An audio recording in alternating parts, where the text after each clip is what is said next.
I thought I was just attending another charity gala until I saw him, my ex, standing beside the Millionaire host. Then came the announcement, "Meet my fiancée."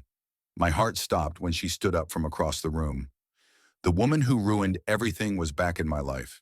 If you've ever had your past crash into your present in the worst possible way, you'll want to stay until the end. This isn't just about betrayal. It's about what happens when karma finally catches up. Hit subscribe now because this story has a twist that changed my life forever. I never wanted to go to that charity gala. The invitation sat on my kitchen counter for 2 weeks, its gold embossed lettering catching the light every morning as I made my coffee.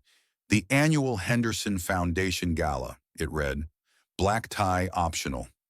I almost threw it away a dozen times. You see, I'm not the type who normally gets invited to these things. I'm a graphic designer working out of my apartment in the less fashionable part of town. My social circle consists of a few close friends, my sister who lives 3 states away, and my cat, Oscar. The last formal event I attended was my cousin's wedding, where I spent most of the night hiding by the dessert table, avoiding small talk. But Thomas Henderson, yes, that Thomas Henderson of Henderson Real Estate Empire, was a client who had hired me to redesign his company's branding last year. The project went well, and apparently I'd made enough of an impression to land on his charity gala guest list. Professional courtesy, I assumed. Nothing more. What I didn't know then was that walking through those ornate double doors would change everything. If I could go back to that moment, standing in my kitchen, invitation in hand, debating whether to RSVP, I would have listened to my gut and stayed home with takeout and Netflix. But I didn't. I said yes. And that decision reconnected me with the two people I never wanted to see again. Life had finally been going well for me. After 3 years of rebuilding myself post-heartbreak, I had a growing business, a new apartment, and was finally dating again. Nothing serious, but it was progress. I had filed away my past relationship disasters into a mental box labeled lessons learned and taped it shut, or so I thought. I want you to stick with me through this whole story because what happened that night wasn't just about running into an ex. It was about standing face to face with betrayal while wearing uncomfortable heels and holding a champagne flute I was trying desperately not to shatter in my hand. It was about watching the person who destroyed my trust announcing her engagement to one of the wealthiest men in the city, all while my ex-boyfriend watched from across the room with a look I still can't decipher. If you've ever had your past crash into your present in the worst possible way, you'll want to stay until the end. This isn't just about betrayal. It's about what happens when karma finally catches up, when secrets refuse to stay buried, and when you're forced to decide between keeping quiet or speaking a truth that will shatter someone else's world. Hit subscribe now, because what I'm about to share has a twist that I never saw coming, one that changed my life forever. Richard came into my life like a cliche from a romantic movie, unexpected and instantly significant. We met at a friend's housewarming party 5 years ago when we both reached for the last bacon-wrapped date on the appetizer tray. Instead of arguing over it, he broke it in half with a smile that made the room tilt slightly. Compromise is the foundation of all good relationships, and he said. I didn't know then how ironic those words would become. He was an architectural engineer, brilliant, creative, and thoughtful. The kind of person who remembered how you take your coffee after being told just once. The kind who left sticky notes with silly drawings in my laptop case before business trips. For 2 years, we built what I thought was unshakable. We moved in together, adopted Oscar the cat, and started talking about someday, plans that felt inevitable rather than hopeful. Richard and I weren't perfect. We argued about dirty dishes and weekend plans like any couple. But beneath the ordinary friction was something that felt rare and solid. At least that's what I told myself. Looking back, I wonder if I was just exceptionally talented at ignoring warning signs.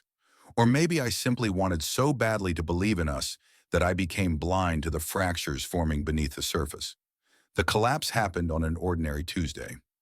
I came home early from a client meeting to find an empty apartment, half the closet cleared out, a note on the kitchen counter that said simply, I can't do this anymore. I'm sorry. No explanation, no conversation, just gone. I called him 17 times that night. Each unanswered ring felt like another crack spreading through my chest. When he finally answered the next day, his voice was distant, formal, like we were strangers discussing a business transaction. "It's not working," he said. "I need something different, something more." I begged for a real explanation, for a chance to fix whatever was broken, for the decency of a face-to-face conversation after 2 years together. He promised to meet, to explain everything properly, but he never showed up. The weeks after were a blur of sleepless nights and friends bringing over wine and takeout that I barely touched. I moved out of our shared apartment, unable to bear the empty spaces where his things had been.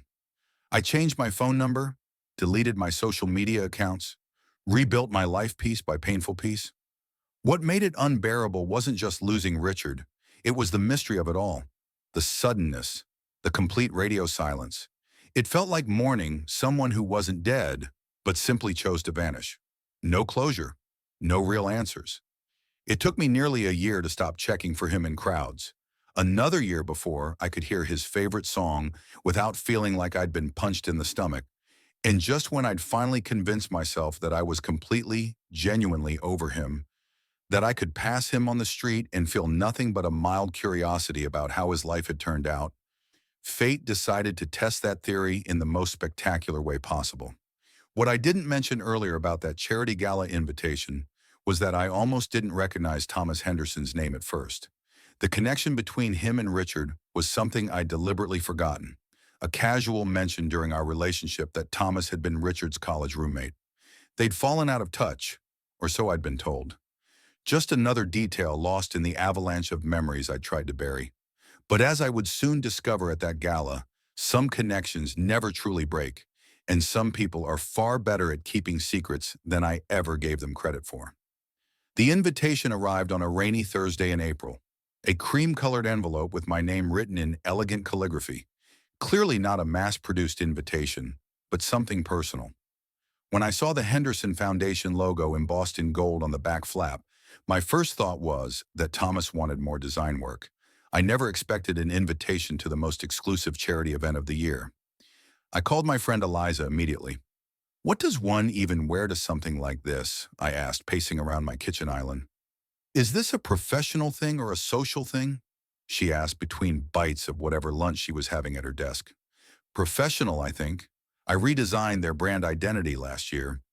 Thomas probably just feels obligated to invite me." "Thomas? First name basis with a billionaire?" "Look at you," she teased. "Go. Network. Eat tiny expensive food. Who knows, maybe you'll meet your next client.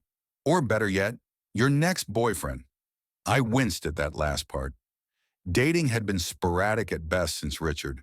A few coffee meetups that never led to second dates. One 3-month relationship that fizzled out when he got a job offer in Seattle. My heart wasn't in it, and everyone could tell. For days, the invitation sat untouched. Part of me wanted to go, to step into that glittering world so different from my everyday life. Another part was terrified of feeling out of place, of standing alone at the edge of the ballroom while everyone else networked effortlessly. A week before the event, Thomas himself called.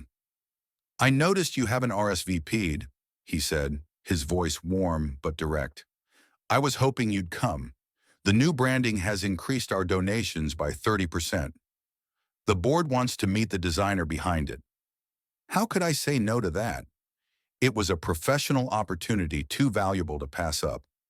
I sent in my RSVP that evening and ordered a dress online that I couldn't really afford. The night before the gala, I almost backed out twice. I rehearsed conversations in my head, practiced smiling in the mirror until it looked natural, laid out my only pair of decent heels and the simple silver necklace my grandmother left me. "It's just one night," I told Oscar as he watched me from the bed. "A few hours of small talk, and then I never have to do it again." If only I'd known what awaited me through those ornate double doors. If only I'd listened to that nagging feeling that something wasn't right. But I didn't. Instead, I stepped into the trap with my eyes wide open, wearing a new dress and my best fake confidence. The Henderson estate looked like something from another century. All marble columns and sweeping staircases illuminated by the golden glow of chandeliers. As my Uber pulled up to the circular driveway, I watched men in tuxedos and women in gowns that probably cost more than my rent glide through the entrance. My stomach tightened. What was I doing here? I smoothed down my navy blue dress, the nicest thing I owned, and handed my invitation to a white-gloved attendant.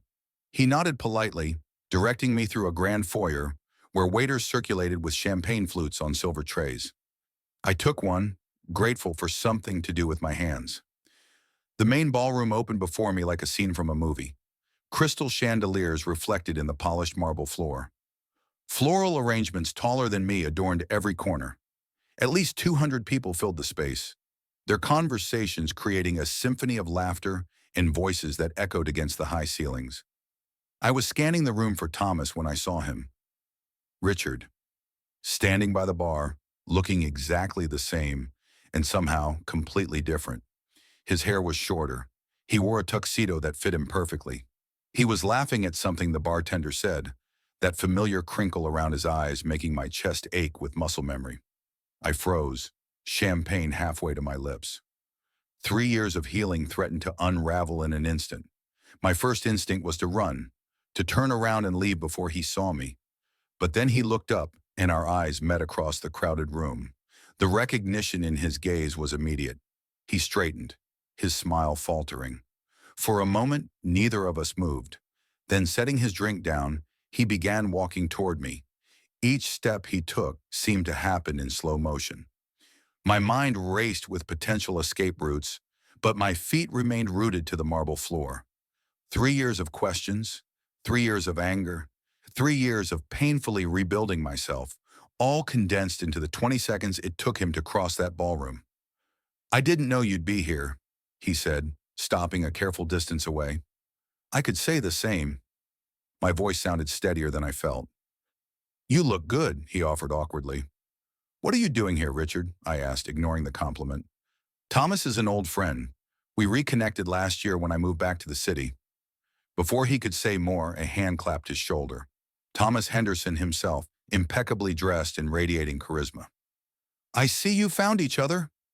"Wonderful," Thomas smiled, looking between us. "Though I didn't realize you two knew each other." The confusion in his voice made my blood run cold. Richard hadn't mentioned me, not even once. The band transitioned from ambient jazz to silence, and a spotlight illuminated the small stage at the front of the ballroom. Thomas excused himself from our awkward reunion with a wink that I couldn't decipher, striding confidently toward the light. My heart was still racing from seeing Richard, who now stood beside me like a ghost made flesh. "Should I go?" he whispered. "Yes," I hissed back, but it was too late to move without drawing attention. Thomas had taken the microphone. "Welcome, friends, to the 10th Annual Henderson Foundation Gala," he began, his voice filling the room with practiced ease.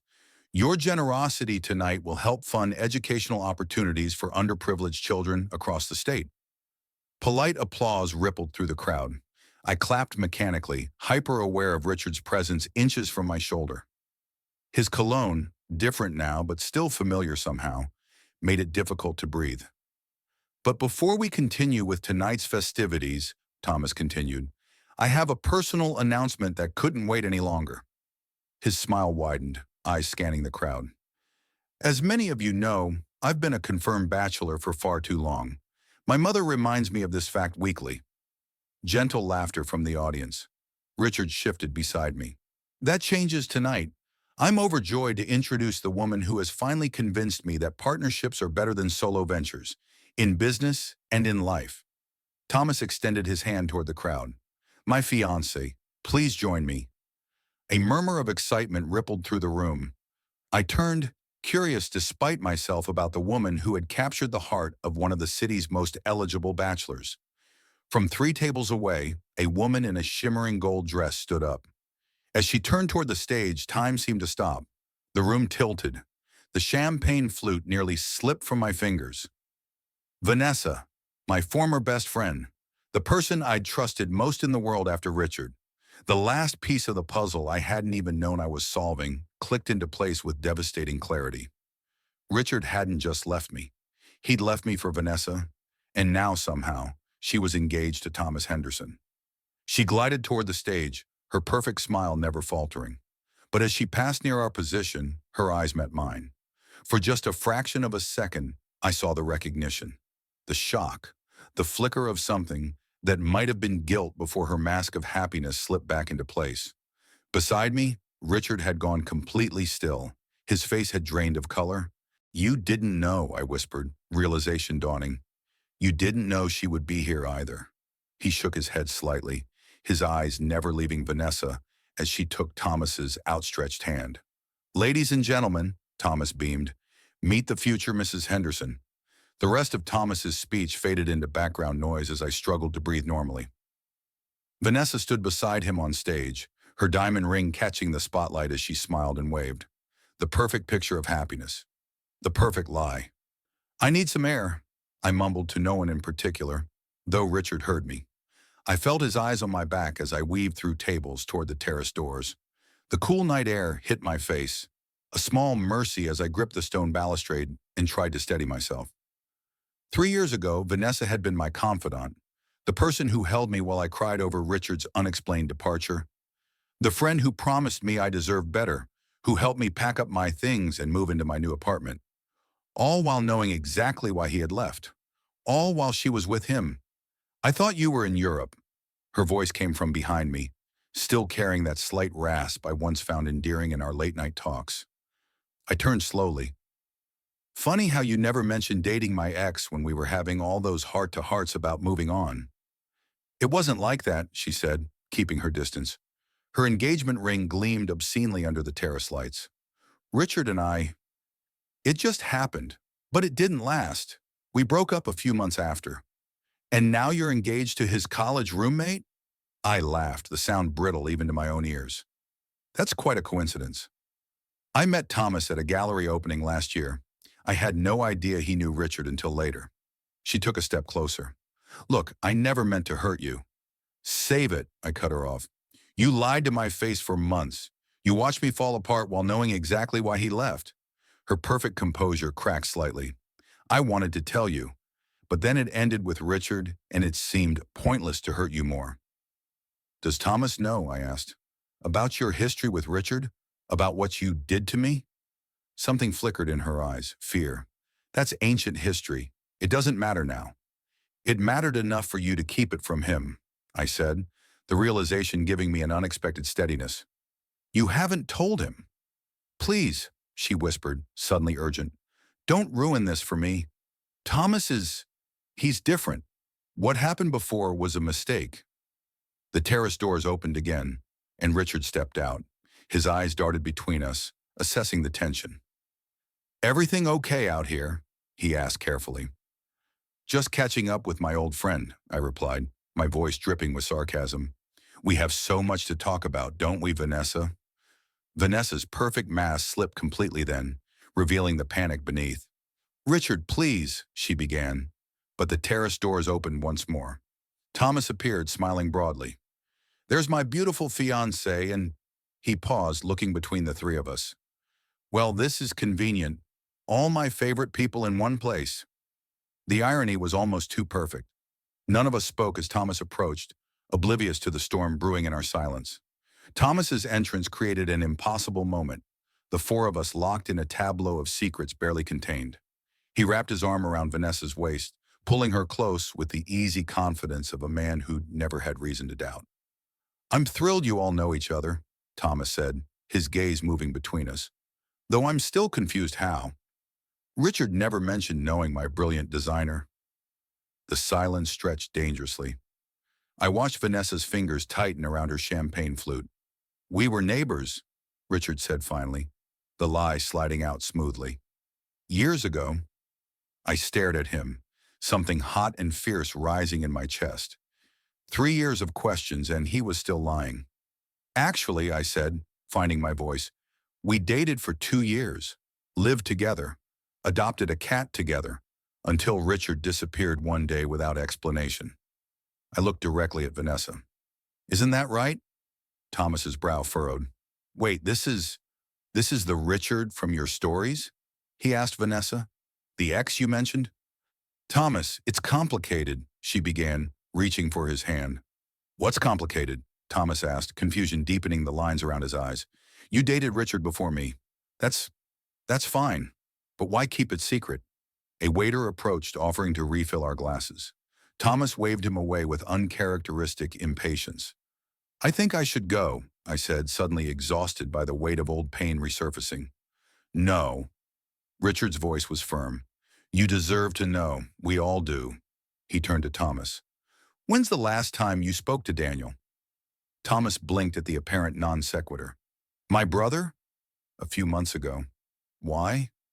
Ask him about Vanessa, Richard said quietly. The blood drained from Vanessa's face. Richard, don't! Thomas looked between them, his composure slipping. What about Daniel? Richard met my eyes. I didn't leave you for Vanessa. I left because Daniel showed me texts. Vanessa had been seeing him for months while we were together. While she was supposedly your best friend, he added, nodding toward me. That's a lie, Vanessa hissed. Is it? Richard challenged. Because when I confronted you, you admitted everything. Said you'd fallen for Daniel, but were afraid of hurting me. Then 3 months later, I find out you'd moved on to Thomas. Thomas had gone very still. Daniel never said a word. Because I asked him not to, Vanessa pleaded. It was a mistake. I ended it before anything serious happened. The same way you ended things with me before moving on to my roommate? Richard asked, his voice tight with controlled anger. Or the way you were my girlfriend while being her best friend? He gestured toward me. I watched as Thomas's expression shifted from confusion to understanding to something harder. All the while, Vanessa kept talking, explanations spilling out faster than she could control them, each one contradicting the last. The truth, once unleashed, wouldn't be contained again. Not this time. For several heartbeats, no one spoke. The soft music from the ballroom drifted through the open terrace doors, a surreal soundtrack to the implosion happening in our small circle. Thomas took a step back from Vanessa, physical distance following the emotional chasm that had just opened between them. Thomas, please! Vanessa reached for him, desperation making her voice crack. It wasn't like that. Let me explain. You've been explaining for the past 5 minutes, he said quietly, his composed demeanor somehow more devastating than anger would have been. And every explanation contradicts the last. He looked at Richard. You're certain about Daniel? Richard nodded once. Call him. Thomas pulled out his phone and walked to the far end of the terrace. Vanessa turned on me, her beautiful features twisted with fury. Are you happy now? She hissed. You had to ruin this for me. I didn't say anything about Daniel, I replied, feeling strangely calm. Your past caught up with you all on its own. You could have stayed quiet, just left when you saw us. Her eyes glistened with tears that I couldn't tell were genuine or calculated. With Vanessa, it had always been hard to tell the difference. Richard moved closer to me. I owe you an apology, he said softly.